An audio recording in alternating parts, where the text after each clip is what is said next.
firman Tuhan pada pagi hari yang indah ini, yaitu dengan topik mengikut Tuhan dengan sungguh-sungguh. Dan ini memang satu keharusan bagi setiap anak-anak Tuhan. Tidak ada dalam firman Tuhan yang mengizinkan kita mengikut Tuhan dengan separuh hati. Jadi memang seharusnya kita harus mengikut Tuhan dengan sungguh-sungguh, dengan segenap hati, dengan segenap jiwa, dengan kekuatanku, ku sembah Kau Tuhan, ku ikut Kau Tuhan. Saudara, kalau kita mau mengikut Tuhan dengan sungguh-sungguh, kita harus mematuhi seluruh firman Tuhan. Kita tidak bisa mengambil sebahagian saja. Apa yang kita suka kita ambil, kita terima. Apa yang kita senangi kita terima, kita pakai. Tetapi apa yang tidak kita senangi kita tinggalkan. Firman Tuhan adalah makanan rohani bagi kita, tetapi bukan sebagaimana makanan badani, saudaraku, yang sudah pernah kita lihat, saudaraku, dalam pesta-pesta di mana satu meja panjang disediakan, dan di atas meja panjang itu disediakan banyak makanan. Lalu kita pun datang dan memeriksa semua makanan itu. Lalu kita ambil makanan apa yang kita sukai, lalu kita tinggalkan makanan apa yang kita tidak sukai. Saudaraku, bukan demikian dengan firman Tuhan. Kita harus menerima seluruh firman Tuhan. Apakah itu merupakan teguran kepada kita, larangan kepada kita, perintah kepada kita, kita terima semua. Dan kita laksanakan dengan baik firman Tuhan tersebut, saudaraku. Saudara yang kekasih dalam nama Yesus, barulah kita boleh menerima janji-janji Tuhan. Nah, ada 4 perkara, saudaraku, dalam firman Tuhan yang harus kita perhatikan dan patuhi sungguh-sungguh. 4 perkara. Yang pertama, saudaraku, yaitu janji-janji Tuhan, janji-janji Allah. Alkitab berisi banyak janji-janji Tuhan. Kalau Coyonggi berkata sekitar 33.000 janji Tuhan. Ada hamba Tuhan yang lain berkata hanya 7.000 atau 9.000 janji-janji Tuhan. Puji Tuhan, walau 7.000, walau 9.000 itu cukup banyak. Apalagi kalau 33.000, itu membuat saya bersuka cita. Dan saudara bersuka cita tentunya dengan janji-janji Tuhan yang begini banyak. Puji Tuhan, buat kita bersuka cita. Tetapi firman Tuhan bukan hanya berisi janji-janji Tuhan saja. Firman Tuhan juga berisi perintah-perintah Tuhan yang harus kita laksanakan, harus kita patuhi. Perintah-perintah Tuhan.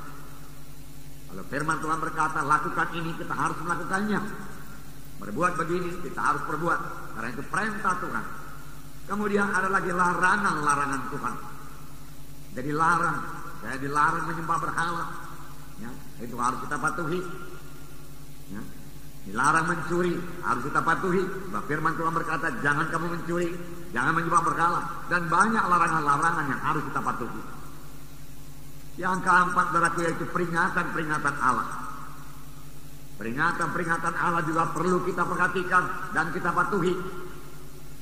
Karena kalau kita tidak perhatikan larangan-larangan Tuhan dan kita melanggar larangan Tuhan, maka bayarannya sangat mahal, saudaraku. Nah, mari kita perhatikan yang pertama sekali, saudaraku, yaitu janji Allah. Janji Allah, begitu banyak janji Tuhan. Saya katakan tadi, saudaraku, ada yang mengatakan 33.000, ada yang mengatakan 9.000, ada yang mengatakan 7.000 janji-janji Tuhan. Haleluya. Saya memang belum pernah menghitungnya. Kalau saudara sudah menghitungnya, saudara mengetahuinya, saudara. Tetapi saya yakin janji-janji Tuhan ini begitu indah bagi anak-anaknya. Dan janji Tuhan ini membuat kita bersuka cita. Dan kalau Tuhan yang berjanji, Tuhan mau menggenapinya. Tuhan tidak berjanji kosong. Dia tidak sebagaimana manusia pada umumnya. Banyak manusia berjanji tapi tidak menepati janjinya. Tetapi kalau Tuhan berjanji, dia pasti menepati janjinya. Walaupun janjinya itu kadang-kadang begitu besar menurut pikiran kita, begitu hebat, begitu luar biasa. Tapi kalau Tuhan sudah menjanjikannya, Tuhan menggenapinya. Dan tidak ada yang mustahil bagi Tuhan, saudara. Yang perlu kita perhatikan, supaya doa kita dijawab Tuhan, saudara. Cuma masih banyak doa yang belum dijawab Tuhan. Padahal saudaraku yang berdoa itu berkata, apa yang saya doakan ini adalah janji Tuhan. Tetapi mengapa belum genap dalam hidup kita? Ada saya dengar anak-anak Tuhan yang berdoa dengan begitu baik, begitu lancar. Dan dia mengutip banyak firman Tuhan, tetapi tidak jaya dalam hidupnya. Di manakah kesalahannya ini? Apakah yang perlu kita perhatikan? Yang pertama sekali, saudaraku, kita perlu memperhatikan kepada siapakah janji Tuhan itu diberikan. Apakah kita termasuk di dalamnya apa tidak? Kalau kita tidak termasuk dalam janji Tuhan tersebut, maka janji itu tidak akan bisa kita minta. Kita minta pun tidak akan genap.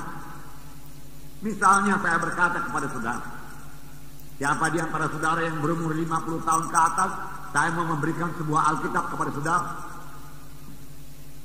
Tidak semua saudara akan menerima Alkitab. Mengapa? Karena tidak semua saudara berumur 50 tahun ke atas. Siapa yang dapat menerima Alkitab tersebut? Hanya yang berumur 50 tahun ke atas, jadi terbatas. Demikian perjanjian yang diberikan Tuhan. Dalam keempat Injil kita melihat, saudaraku, bahwasanya kalau Tuhan berjanji, Tuhan tujukan kepada siapa janji itu. Dan biarlah saya katakan kepada saudara, kebanyakan janji Tuhan ditujukan Tuhan kepada murid-muridnya. Pada murid-muridnya. Ada yang berkata, saudaraku, dan dia menghitung, saudaraku, ayat-ayat yang diucapkan Tuhan Yesus. Saudara, ayat-ayat yang diucapkan Tuhan kepada murid-muridnya berjumlah 900 ayat lebih. Dan ayat-ayat yang diucapkan Tuhan kepada orang lain pada umumnya, misalnya orang Farisi, Saduki, saudaraku, dan yang lain-lain, kurang daripada 900 ayat. Jadi Tuhan Yesus lebih banyak bicara kepada murid-muridnya daripada kepada orang luar. Ini juga satu pelajaran kepada kita. Kalau saudara pemimpin SKS, wakil sektor atau wilayah, nah saudara mau memberikan saudaraku anggota saudara, maka saudara perlu banyak bicara dengan dia. Sama sebagaimana Yesus banyak bersama-sama dengan murid-muridnya dan banyak mengajar murid-muridnya. Bahkan Tuhan lebih banyak bicara kepada murid-muridnya daripada kepada orang luar. Tidak heran semua murid-muridnya jadi berhasil berarti menyampaikan maksud Tuhan dalam hidupnya. Demikian juga kita. Kalau kita mau memuridkan orang lain, kita harus, saudaraku, memberi banyak waktu kita, saudaraku, kepada murid kita tersebut, saudaraku. Dan banyak berbicara kepada mereka, saudaraku.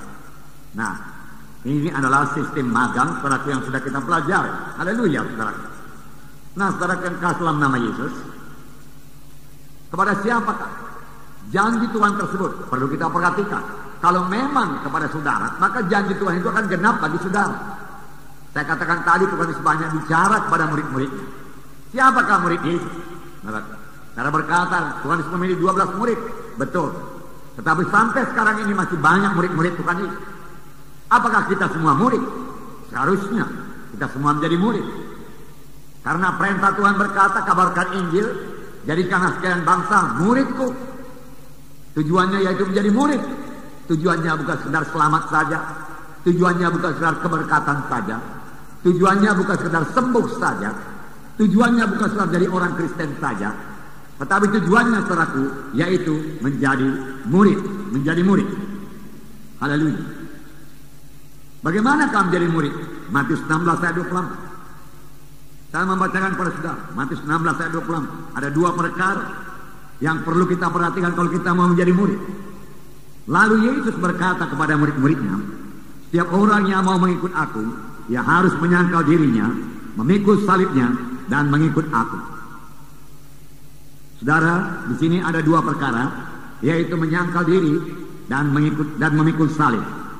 Menyangkal diri dan memikul salib. Setiap orang yang mau menjadi murid Yesus perlu menyangkal dirinya dan memikul salibnya. Dalam Lukas 14 ayat 27 ini diulangi lagi supaya lebih tegas. Lukas 14 ayat 27 saya membacakan pada saudara. Barang siapa tidak memikul salibnya dan mengikut aku, ia tidak dapat menjadi muridku. Nah, barang siapa tidak memikul salibnya dan mengikut Yesus, ia tidak dapat menjadi muridku. Tidak dapat menjadi muridku. Kalau firman Tuhan berkata tidak dapat, itu berarti tidak dapat. Dua perkara harus kita genapkan kalau kita mau menjadi murid Yesus. Menyangkal diri, mengangkat salib. Menyangkal diri, mengangkat salib. Kalau kamu tidak menyangkal diri dan tidak mengangkat salib, kamu tidak dapat menjadi muridku.